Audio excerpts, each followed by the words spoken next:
ஓம் come கணபதியே நமக, ஓம் come கணபதியே நமக, ஓம் கம் கணபதியே நமக. குலதெய்வத்தின் பேரல் அருளாலும் நவ கிரகங்களின் பேரருளாலும் முன்னோர்களின் ஆசையாலும் இந்த உலகத்தில் உள்ள எல்லோருக்கும் எல்லா நலமும் வளமும் கிடைக்க பிரார்த்தித்துக் கொள்கிறேன். நான் ஜாதக நிலைய ஜோதிடர் மலையப்பன். எல்லோருக்கும் எனது ஆன்மீக வணக்கங்கள். நான் இப்போது சந்திராஷ்டமம் அப்படிங்கிறத பற்றி பேச போகிறேன். பொதுவாகவே இந்த சந்திராஷ்டமம்னா எல்லாருக்கும் இந்த ஒரு பயம் வந்துடும். அது அந்த 2.25 நாள் எந்த வேலையுமே செய்ய தோணாது. கேட்டால் இன்றைக்கி சந்திராஷ்டமப்பா, அதுக்கப்புறம் பார்த்துக்கலான்னு சொல்லுவாங்க. இவங்க சொல்கிறாங்க இல்லையோ, இவங்களுடைய சொந்தக்காரங்க, தெரிஞ்சவங்க, உறவினர்கள் வெளியூரில் இருந்தாலும் கூட ஃபோன் பண்ணி கூட சொல்லுவாங்க, இப்போ இன்றைக்கி உனக்கு சந்திராஷ்டமப்பா, கொஞ்சம் பார்த்து கவனமாக இருந்தீங்க, இந்த 2 நாளும் எது தேவையில்லாத தலையிடாத, எது கையெழுத்து போட்டுறாத, பொருள் எல்லாம் பத்திரமா எடுத்துகிட்டு போயிட்டு வா, இப்படி நிறையா எச்சரிக்கைகள் தருவாங்க. தப்பு இல்லை. ஒரு ஸ்பீட் பிரேக் இருந்தால் தான் நம்ம வாழ்க்கையில் ஓரளவுக்கு நம்ம எல்லாத்தையும் ஸ்லோ பண்ணி நிதானமாக எடுத்துகிட்டு போக முடியும். எச்சரிக்கை பண்ணுறது தப்பு இல்லை. ஆனால் அந்த 2.25 நாளுமே நமக்கு சந்திராஷ்டமம் நடக்குமா அப்படின்னா நிச்சயமாக இல்லை. நிச்சயமாக இல்லை.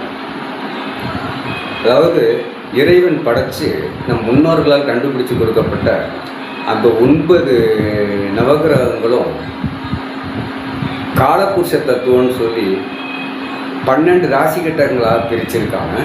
அதில் 3 நட்சத்திரமாக மொத்தம் 27 நட்சத்திரத்தை முன்னோர்கள் வச்சுருக்காங்க. ஒவ்வொரு நவகிரகத்துக்கும் 3 நட்சத்திரத்தை அதிபதியாக தீர்மானிச்சிருக்காங்க. அப்படிங்கும்போது ஒரு ராசிக்குள்ளார 3 நட்சத்திரம், ஒரு நட்சத்திரத்துக்கு 4 பாதம்.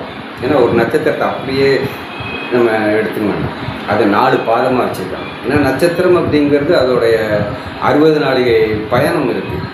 அதில் நம்ம எந்த நேரத்தில் பிறந்தோன்னு சொல்லி அந்த டயத்தை கொஞ்சம் சின்னதாக குறுக்கி அதை பாத கணக்காக்கி 4 பாதமாக பிரித்து வச்சுருக்காங்க. ஸோ இது எந்த பாதம்னு தெரிஞ்சுக்கணும்.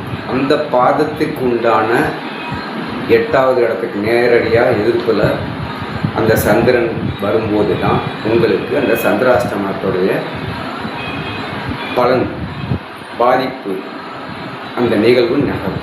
நல்லதாக இருந்தாலும் சரி, கெட்டதாக இருந்தாலும் சரி. சந்திராஷ்டமம் கெடுதல் மட்டும் பண்ணணும்னு கிடையாது, நல்லதும் பண்ணும். நான் விளக்கம் தரேன். இதில் இன்னொரு விஷயம்,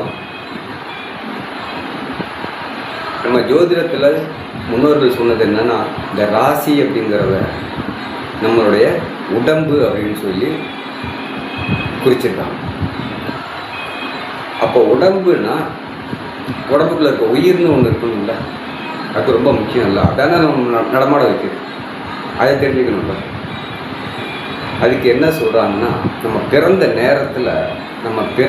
நேரத்தில் அந்த சூரியனுடைய கதிர்வீச்சு, கதிர்கட்டு, அது எந்த ராசியில், எந்த நட்சத்திரத்தில், எந்த பாதத்தில் விழுந்ததோ அதுதான் நம்ம பிறந்த லக்னம். இந்த இடத்துல ஒரு சின்ன சந்தேகம், சூரியனுடைய கதிர்வீச்சு விழுகுன்னு சொல்கிறீங்களே, அப்போது ராத்திரியில் பிறந்தோம், அப்போ ஏதுங்க சூரியன் கதிர்வீச்சு? நியாயம் தானே? சந்தேகம்னு ஒன்று வந்துட்டால் அதுக்கு நம்ம பதில் கொடுத்துடலாம். சூரியனுக்கு ஒளியை கொடுக்கக்கூடிய சக்தி இருக்குது. அதனால் பகலில் ஒளியை கொடுக்குறார் நமக்கு. அதுக்காக மற்ற அடுத்த அந்த இரவு நேரத்தில் ஓய்வு எடுக்கிறது இல்லை.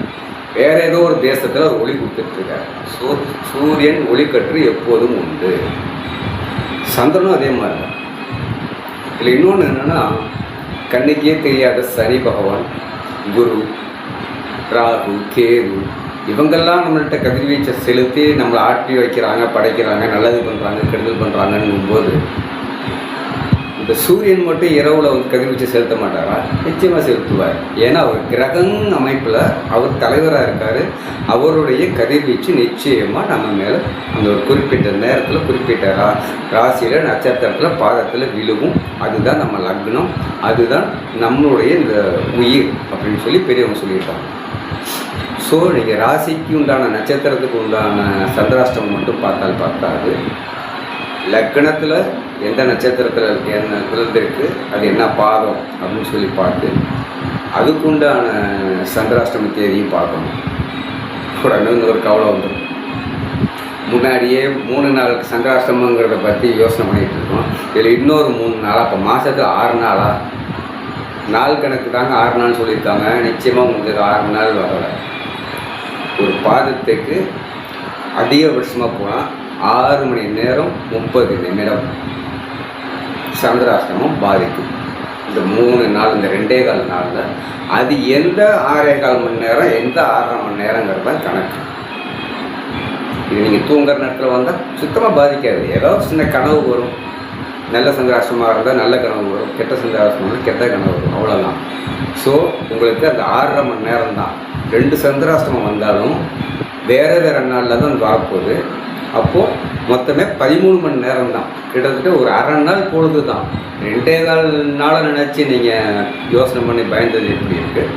ஒரு அரை நாள் பொழுது, அதுவும் வேறு நாளில்.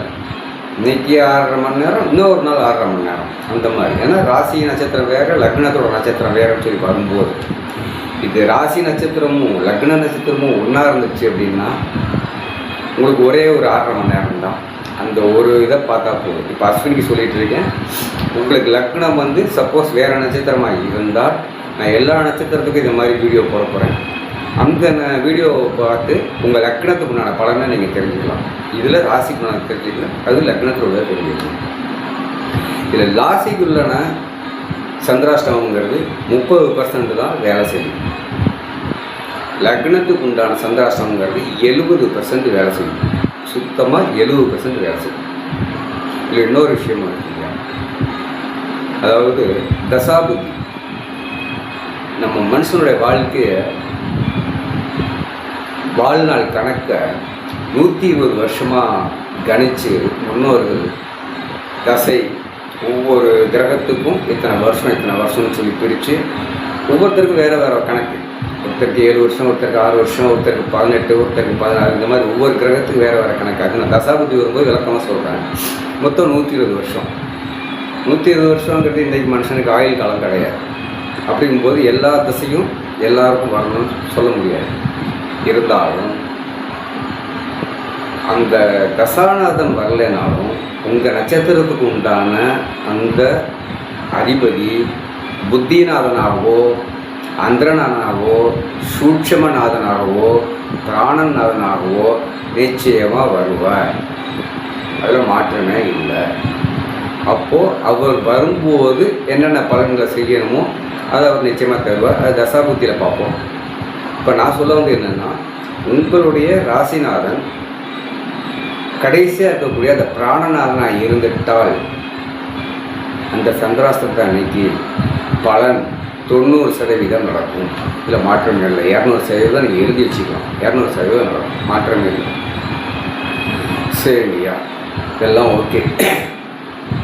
இப்போ நம்ம வந்து பரணி நட்சத்திரத்தை பற்றி நம்ம பேச போகிறோம். பரணிக்காக இந்த வீடியோ. அதுக்கு உண்டான நேரங்கள் 1ஆம் பாதத்துக்கு எப்போ, 2ஆம் பாதத்துக்கு எப்போ, 3ஆம் பாதத்துக்கு எப்போ அப்படிங்கிறத நமக்கு சொல்லியிருக்கோம். அது பரணி 1ஆம் பாதமாக இருந்தால் வர வெள்ளிக்கிழமை ஆடி மாதம் 8ஆம் தேதி ஜூலை 24 இரவு 10:18 விடிகாலம்பர 4:56 வரையும் கிட்டத்தட்ட நம்ம தூங்கிட்டு இருக்கிற நேரம். ஸோ இந்த சந்திராஷ்டமம் இந்த 1ஆம் பாதத்தில் பிறந்தவங்கள எந்த விதத்துலையும் சொல்லப்பட்டாங்க. 2ஆம் பாதமாக இருந்தால் சனிக்கிழமை ஆடி 9ஆம் தேதி ஜூலை 25 காலையில் விடிகாலம்புற 4:56 11:35, அதாவது மத்தியானம் 12 மணி ஆகிறதுக்கு முன்னாடி ஒரு 25 நிமிஷம் முன்னாடி வரையும் இருக்காங்க. 11:35 வரையும் இந்த நேரத்தில் இந்த சந்திராஷ்டமம் அவங்களுடைய கடமையை செய்யும். 3ஆம் பாதமாக இருந்தால் அதே சனிக்கிழமை அதே ஆடி 9ஆம் தேதி ஜூலை 25 இந்த 11:35 சாயங்காலம் 6:13 வரையும். இந்த நேரம் வந்து கிட்டத்தட்ட நம்ம வேலை செய்கிற நேரம், ஆஃபீஸ்க்கு போகிற நேரம், தொழில் செய்கிற நேரம், ஸ்கூலுக்கு போகிற நேரம், கிட்டத்தட்ட நம்ம ஆக்டிவாக இருக்கக்கூடிய நேரம். இந்த நேரத்தில் வந்து சந்திராஷ்டமம் நல்லதாக இருந்தால் நல்லது செய்யும், கெடுதலாக இருந்தால் கொஞ்சம் பாதிப்பை கொடுக்கும். அப்போ நம்ம எச்சரிக்கையாக இருக்கலாம். அடுத்தது சனிக்கிழமை இந்த 4ஆம் பாதம் அதே ஆடி 9ஆம் தேதி ஜூலை 25 சாயங்காலம் 6:13 இரவு 12:51 வரைக்கும்.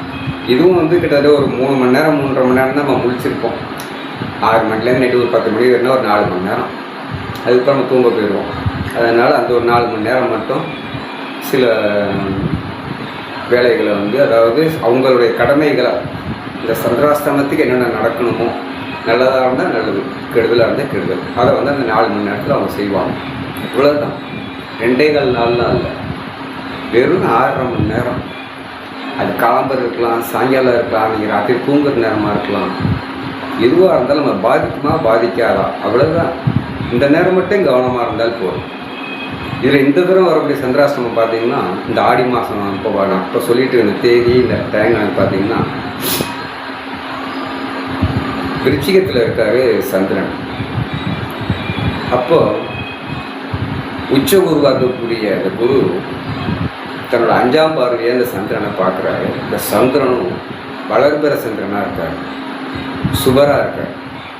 அதனால் நிச்சயமாக இந்த சந்திரன் வந்து உங்களுக்கு கெடுதல் பண்ண மாட்டார்.